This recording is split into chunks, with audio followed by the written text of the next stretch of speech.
Hello, everybody. Welcome to the channel. This is the Convergence Emergence, and I am Christopher Hatton.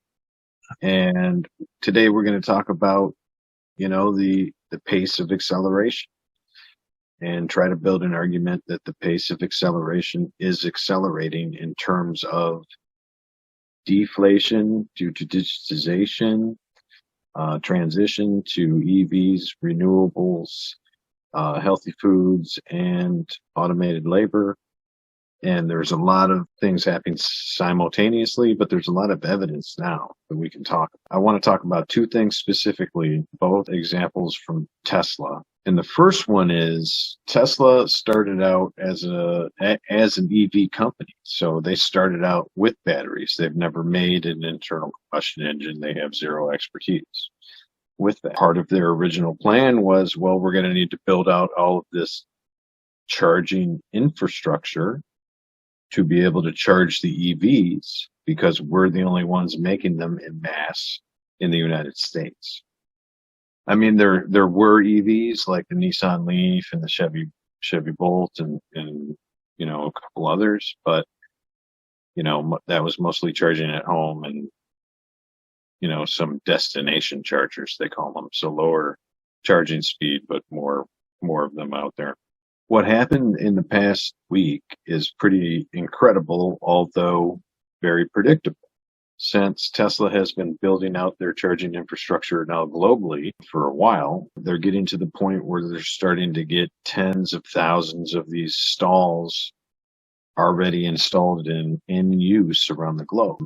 I have to look at the specific numbers for each continent, but I know by 2025, there's going to be 12,000 stalls at least here in America only, where I don't know if there's that many right now, but I know that they're increasing the rate of installation quite a bit since they're now selling a lot of cars.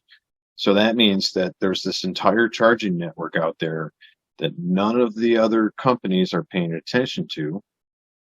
And there's evidence of that, not only in the charging ports that the other companies that are building EVs are using, because they're adopting other standards that have been around in other areas of the world and or here in America since the Dieselgate scandal with Volkswagen. And during Dieselgate, each state got funds for how many Volkswagens were sold, as part of a damage or a fee associated with the lie that Volkswagen told the world about their emission, and they paid. And a lot of the states set up charging infrastructure through Electrify America, which is under the CCS standard. Tesla uses something called NACS, NACS, North American Charging Standard.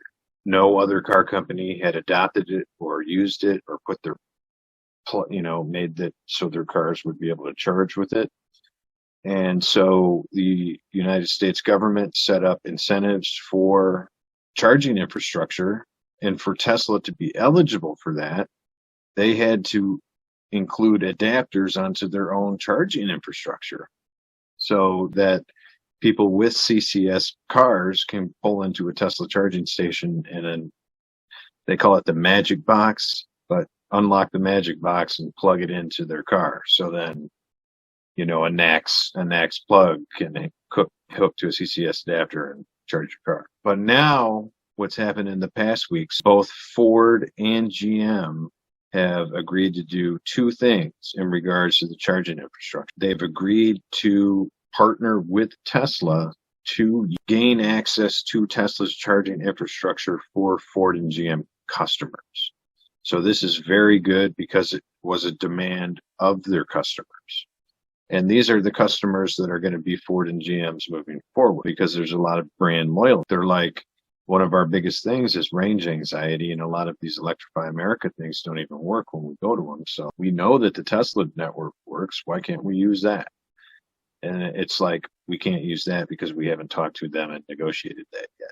But that actually happened this week. And we Tesla supporters and the supporters of the business model and the master plan call this the first dominoes to fall, because what this is the beginning of is every single automaker out there either getting in line or banding together to create competition that will actually be competitive, which isn't there yet. Even though we think, like new companies like Rivian and Lucid and others will go at it on their own to begin, I think Toyota, Volkswagen, a lot of others are going to start to say, we're going to do the same thing because that network's already established. And what it gives Tesla is another $1 billion business. So what charging infrastructure does is disrupt gas stations.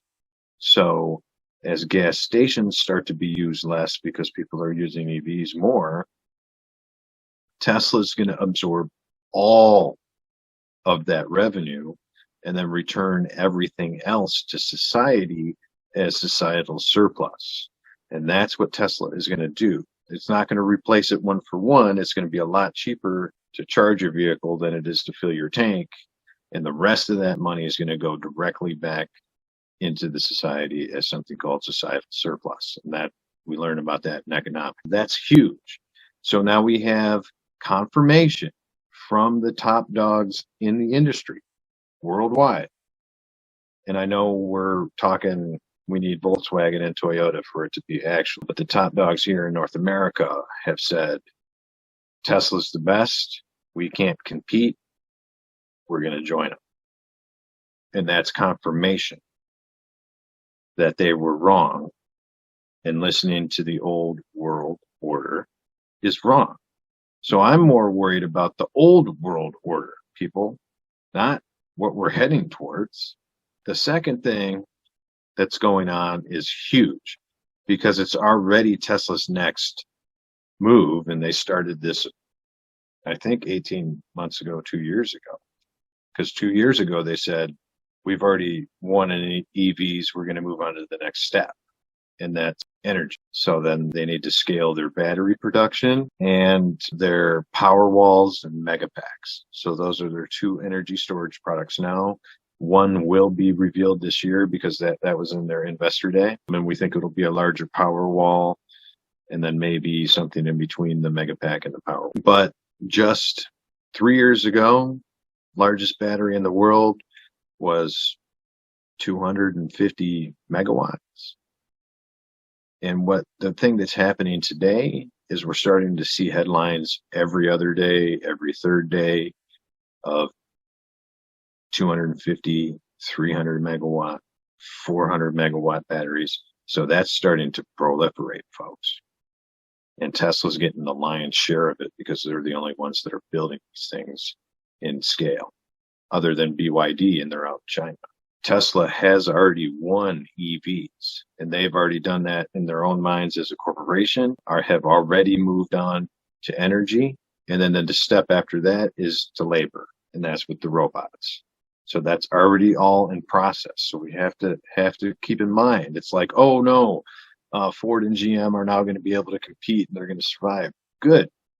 We're already done with transportation. We're moving on to energy. That's what's in the minds of us now, because Tesla pushed the envelope and now everybody's about to fall into line. And we're seeing that right now. All right. Thank you, guys.